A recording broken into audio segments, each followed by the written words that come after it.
Assalamualaikum, kembali lagi di channel YouTube Andi Supriyadi. Hari ini saya lagi bikin kue yang sempat viral banget, Bika Ambon, tapi no mehong-mehong. Ini resepnya ekonomis, tanpa menggunakan mixer, tanpa menggunakan oven. Hasilnya lembut, empuk, dan bersarang. Begini bahan dan step by step cara membuatnya. Pertama, siapkan bahan A. Ada daun jeruk yang disobek-sobek biar aromanya lebih keluar, serai yang digeprek, daun pandan, bubuk kunyit, gula pasir, dan 300 ml santan campuran dari 65 ml santan dan air. Aduk terlebih dahulu, baru apinya kita nyalakan dan dimasak sambil terus diaduk-aduk biar santannya nggak pecah. Di sini saya tambahkan 2 sendok makan susu bubuk biar rasanya lebih mantul. Aduk kembali hingga susu bubuknya larut dan mendidih. Setelah mendidih, matikan api kompor, tunggu sampai benar-benar dingin. Untuk bahan B, 1 sendok teh gula pasir, 1 sendok teh terigu, 1,5 sendok teh permipan atau ragi instan ya teman-teman. Masukkan 75 ml air hangat-hangat kuku, jangan air panas ya, biar raginya nggak mati. Kita aduk sampai semuanya tercampur dan larut. Kemudian ini kita tutup, tunggu sampai berbuih, kira-kira 10-15 menit. Untuk bahan C, ke dalam wadah besar pecahkan 3 butir telur. Kemudian telur ini kita kocok lepas sebentar aja. Dan kita masukkan 150 gram tepung tapioka. Bisa kita aduk sebentar hingga sedikit tercampur. Kemudian tambahkan 75 gram tepung terigu. Jadi untuk bahan B, untuk bahan biang tadi diambil dari terigu yang ini ya teman-teman. Tambahkan setengah sendok teh garam biar rasanya lebih gurih, biar nggak enek ya. Kita aduk kembali. Dan untuk bahan biangnya, kalau berbuih seperti ini berarti raginya bagus ya, masih bisa digunakan. Kalau bahan biang kalian tidak berbuih seperti ini atau tidak berbusa, itu jangan digunakan ya, berarti raginya udah nggak bagus, udah nggak bisa digunakan lagi. Kenapa ragi instannya dilarutkan terpisah? Biar nggak sayang ya, nanti adonannya kalau misalkan raginya nggak bagus bakal kebuang ya teman-teman. Jadi raginya diaktifkan secara terpisah ya teman-teman. Sekarang kita bisa masukkan untuk santan kunyitnya atau santan rempahnya. Ini posisinya udah benar-benar dingin atau hangat-hangat kuku boleh ya. Kita aduk-aduk.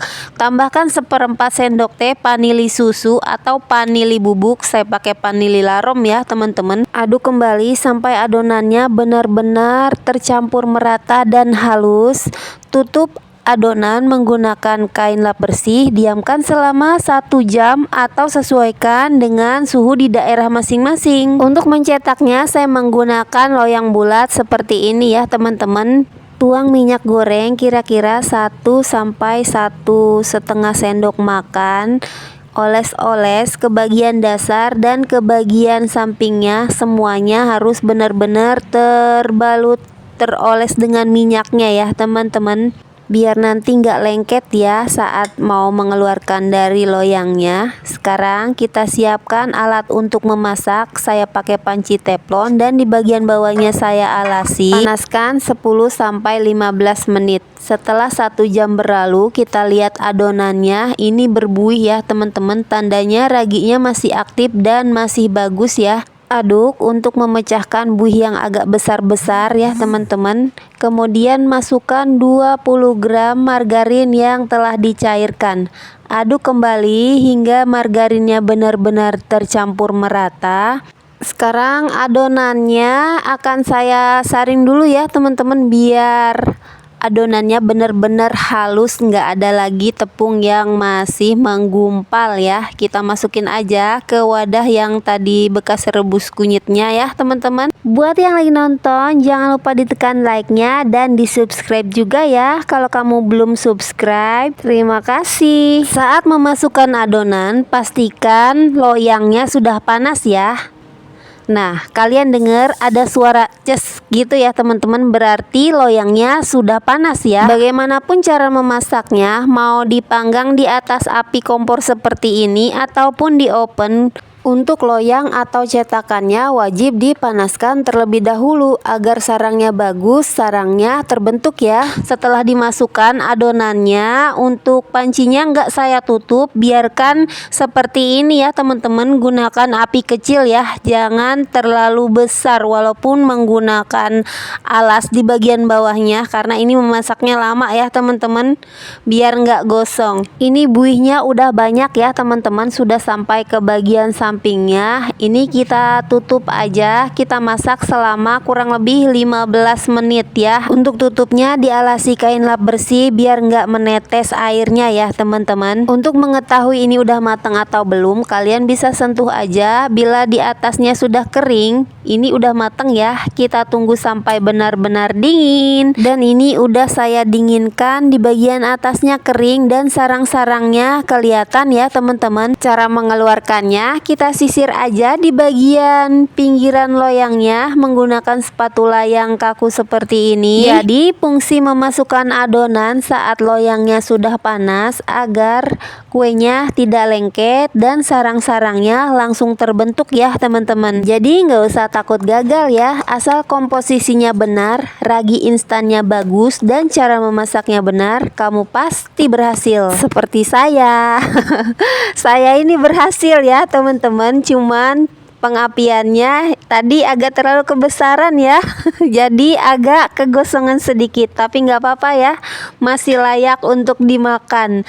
Dan untuk sarangnya bisa kelihatan, kita iris aja, di bagian atasnya matang ya, atasnya nggak gosong, sampingnya juga nggak gosong, sarangnya juga keluar. Kalian bisa lihat ini lembut dan empuk dan bersarang ya teman-teman.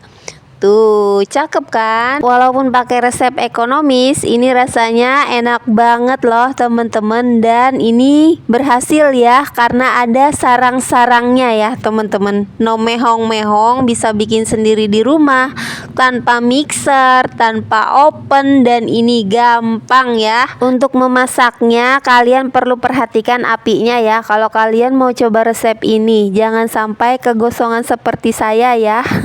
Untuk memotong kue bika Ambon, pastikan kuenya sudah benar-benar dingin ya, karena kalau masih panas sudah diiris, nanti sarang-sarangnya akan hilang ya teman-teman karena tertekan dengan pisaunya ya, apalagi kalau menggunakan pisau yang kurang tajam. Untuk rasanya dijamin ini enak banget ya, santannya berasa creamy ya, ada susunya juga tadi, teksturnya juga lembut dan empuk, ini juga bersarang ya. Gimana teman-teman, gampang banget kan? Ikutin step by stepnya, pastikan raginya bagus, komposisinya pas, dan teknik memasaknya benar. Kamu wajib cobain resep ini karena ini enak banget dan ekonomis. Oke, cobain bikin di rumah ya, apinya kecil aja. Terima kasih sudah menonton. Wassalamualaikum warahmatullahi wabarakatuh. See you on the next video. Bye bye.